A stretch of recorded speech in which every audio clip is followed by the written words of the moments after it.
Alright, they put out a hotfix, turtle patch for Deceive, and go over it real quick. Mainly just a couple agent changes and some bug fixes. So, Ace. Trying to aim with Ace while walking was always a difficult act because of the very intense sway.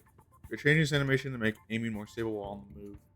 This affects all of our weapons, reduce sway significantly while walking in ADS.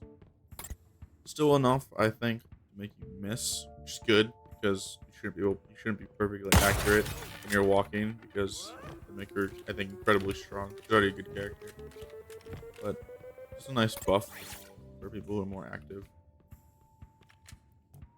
Sasori. We're still actively looking at the feedback surrounding around Sasori and the direction he'll be trending in the roster. We had a few early points of feedback we wanted to act on quickly. His weapon mod 1 is clearly not a competitive option currently, and his overall time out after a sword swing is too high. We are focusing these changes around making the sword more reliable for all variants and buffing the overall utility of kunais. So this is a change to his passive poison sense. Now if you are affected by the poison, you see that you are traced like any other trace effect. Ame and Kage. Crit multiplier reduced from 2.7 to 2.45. So this is a big nerf because you can no longer 3-tap. You now need to hit a 4th shot. So if you have gray armor, you don't even actually need any health. You just won't die to 3 hits to the head, which is, I think, quite a significant nerf. And the sword range has been increased from 3 meters to 3.5. So about this far away, which is a good change in my opinion for range. And then the cooldown has been increased from decreased from 1.4 seconds to 1.25. So you can swing quicker now if you're nice. And all the big changes to his second weapon, which needed a lot of the changes, the Hio and Hanai. So the damage per kunai has been increased from 7 to 8. 8 damage. Charge time has been reduced from 0.5 seconds to 0.375, so they charge much faster. Spray pattern is tighter,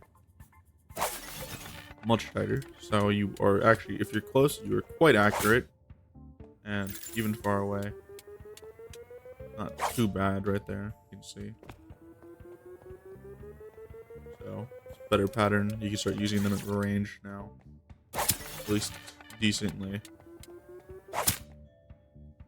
And then the sword uncharged slice cooldown after a strike has been reduced from 1.5 seconds to 1.25. You can start swinging before it's even done the full animation in the sheet, which is nice. The sword uncharged slice damage has been reduced from 40 to 30. Here, there does 30 now.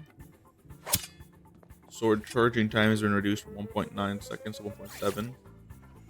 So it's quicker, but you can do 2 there for 100, which is nice. And then same things before. Sword range has been increased from 3 meters to 3.5. So it's from about this far away. And then his final weapon, Yuki Hinakari. Sword cooldown after a strike has been reduced from 1.2 to 1.15, so not as big as the others, but still a nice buff. And this one, the range has been increased from 3.5 meters to 4, so it's actually a little further than the other ones. So about here instead of right there. Quite nice. I think he needed these buffs because he was, I don't want to say he was weak, but he was a bit underwhelming. Then a bunch of bug fixes that affected visual effects, which I'll put in right now so you can read. Mainly just all visual stuff. The fix, this is one that affects an agent. So Chavez fixing the issues that led to Chavez's passive mod 1 to deplete its overheal faster than intended after gaining health.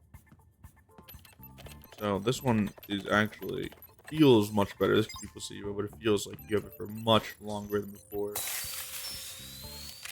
That must feel good.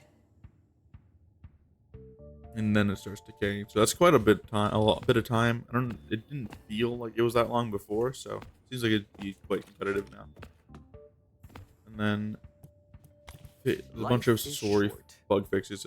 huge amount. The ones that I think that are important, I didn't see, but fixed an exploit that allowed Sasori to bypass his fire rate limit, and fixed an issue leading to Sasori's sword being invisible when switching tools. But I'll put everything down so you can read. And then finally, Yumi. Fix an issue where Yumi's expertise bubbles would detonate on low walls in front of her, even when aiming above. This fix should improve overall accuracy of Yumi expertise. Can't really show because it's fixed, but I imagine that her expertise will now be more consistent. Nice. And then they put one final thing for melee reliability. We're looking to deploy a server-side change to how melee is handled and improve the reliability of hits, especially when latency is involved. This change should roll out without the need to update the game client. So this should hopefully be in your games. And that's the whole patch. Just want to put this quick video out.